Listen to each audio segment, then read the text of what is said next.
The following extraordinary Hopi prophecy was first published in a mimeographed manuscript that circulated among several Methodist and Presbyterian churches in 1959. Some of the prophecies were published in 1963 by Frank Waters in the Book of the Hopi. The account begins by describing how, while driving along a desert highway in one hot day in the summer of 1958, a minister named David Young stopped to offer an Indian elder a ride to an Indian elder, who accepted with a nod. After riding in silence for several minutes, the Indian said, "I am White Feather, a Hopi of the ancient Bear clan. In my long life I have traveled through this land seeking out my brothers and learning from them many things full of wisdom. I have followed the sacred paths of my people, who inhabit the forests and many lakes in the east, the lands of ice and long nights in the north, and the places of holy altars of stone built many years ago for my brothers' fathers in the south. From all these I have heard the stories of the past and prophecies of the future. Today many of the prophecies have turned to stories, and few are left. The past grows longer, and the future grows shorter. And now White Feather is dying. His sons have joined all his ancestors, and he too shall soon be with them. But there is no one left, no one to recite and pass on the ancient wisdom. My people have tired of the old ways. The great ceremonies that tell of our origins, of our emergence into the fourth world, are almost abandoned, forgotten, yet even this has been foretold. The time grows short. My people await Pahana, the lost white brother from the stars, as do all our brothers in the land. He will not be like the white men we may know, who are cruel and greedy. We were told of their coming long ago, but still we await Pahana. He will bring with him the symbols and the missing piece of the sacred tablet now kept by the elders, given to him when he left, that shall identify him as our true white brother. The fourth world shall end soon, and the fifth world will begin. This the elders everywhere know. The signs of our many years have been fulfilled, and so few are left. This is the first sign. We are told of the coming of the white-skinned men, like Pahana, but not living like Pahana, the men who took the land that was not theirs, and men who struck enemies with thunder. This is the second sign. Our lands will see the coming of spinning wheels filled with voices. In his youth, my father saw this prophecy come true with his own eyes, the white men bringing their families in wagons across the prairies. This is the third sign.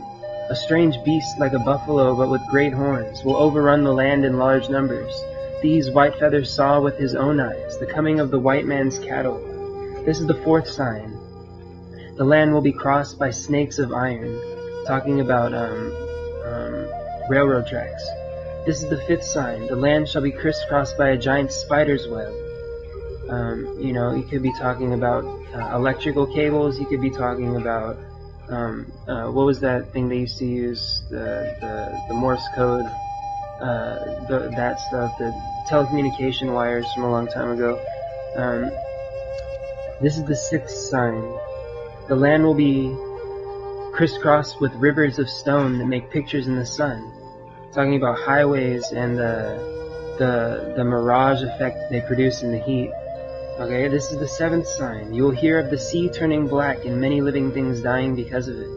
Oil spills. This is the eighth sign. You will see many youth who wear their hair long like my people, come and join the tribal nations and learn their ways and wisdom. Perhaps in the 60s, talking about the counterculture movement. And this is the ninth and last sign. You will hear of a dwelling place in the heavens, above the earth, that shall fall with a great crash. It will appear as a blue star. Very soon after this, the ceremonies of my people will cease. These are the signs that great destruction is coming. The world shall rock to and fro. The white men will battle against other people in other lands, with those who possess the first light of wisdom. People think that refers to Israel. There will be many columns of smoke and fire, such as White Feather has not seen the white man make in the desert not far from here. Talking about nuclear bomb testing. Only those which come will cause disease and great dying. Many of my people, understanding the prophecies, shall be saved. Those who stay and live in the places of my people shall also be saved. Then there will be much to rebuild. And soon, very soon afterwards, Pahana will return. He shall bring with him the dawn of the fifth world. He shall plant the seeds of wisdom in their hearts. Even now the seeds are being planted. These shall smooth the way to the emergence into the fifth world. But White Feather shall not see it. I'm old and dying. You perhaps will see it. In time. In time.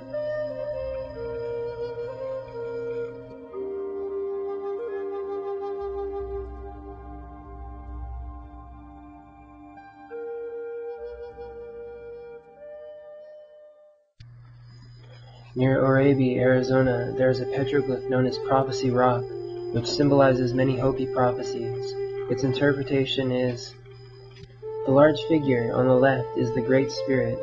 The bow in his left hand represents the instructions that he gave to the Hopi to lay down their weapons. The vertical line on the right of the Great Spirit represents a time scale in thousands of years.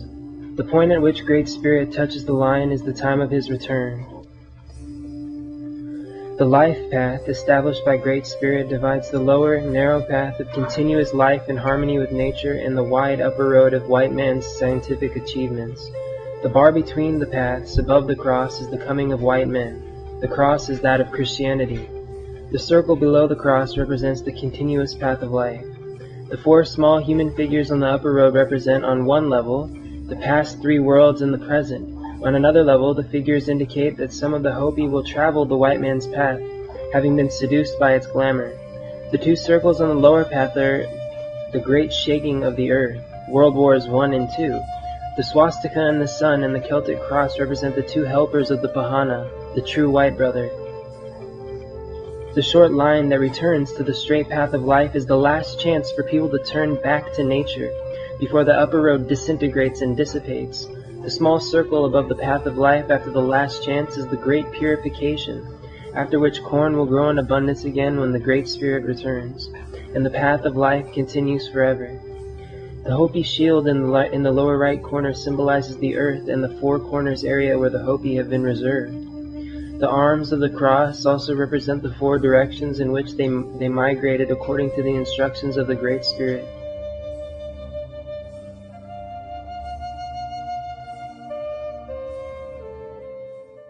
The following is from Chief Dan Evehema, Spiritual Leader, Eldest Elder, Greenswood, Snake Priest, Roadrunner Clan Society Father, Kachina Father.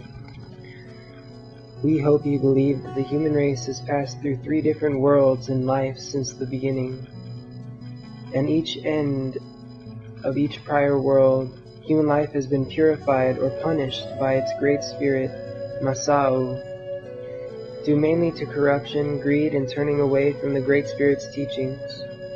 The last great destruction was the flood, which destroyed all but a few faithful ones who were asked and received permission from the Great Spirit to live with him in this new land. The Great Spirit said, "It is up to you, if you are willing to live my poor, humble, and simple life way. It is hard, but if you agree to live according to my teachings and instructions, if you never lose faith in the life I shall give you, you may come and live with me."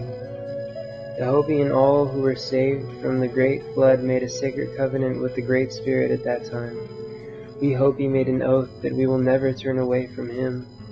For us, the Creator's laws never change or break down. The time will come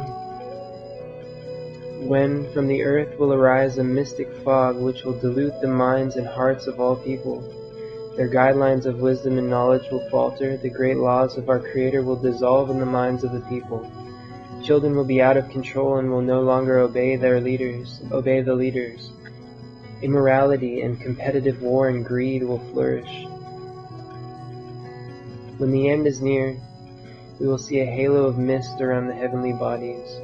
4 times it will appear around the sun as a warning that we must reform, telling us that people of all color must unite and arise for survival, and that we must uncover the causes of our dilemmas. Unless man-made weapons are used to strike first, peace will then come. So the time will come when we will experience late springs and early frosts. This will be the sign of the returning ice age. We believe militarism is born out of injustice, poverty, and ignorance, where absolute governments refuse to hear the grievances of minorities. So the people resort to violence, demonstrations, and even terrorism when they see no other ways to be heard. What can we do when our world leaders and the people are acting like fools in attempt to solve the problems confronting us? Once again, we will quote the prophecy of our elders. We hope it will interest you so that you will become more aware of it, because it has been happening for some time. According to the prophecy, the day will come when people in high places will be hunted. This will get out of control. The hunting will gather strength and spread. The situation might even erupt on our land. Finally, this will lead us to the biblical version of Armageddon. The Hopi version is closely related. A final decisive battle between good and evil. This will occur under one god or chief. The prophets say we will speak one language at this time, and that this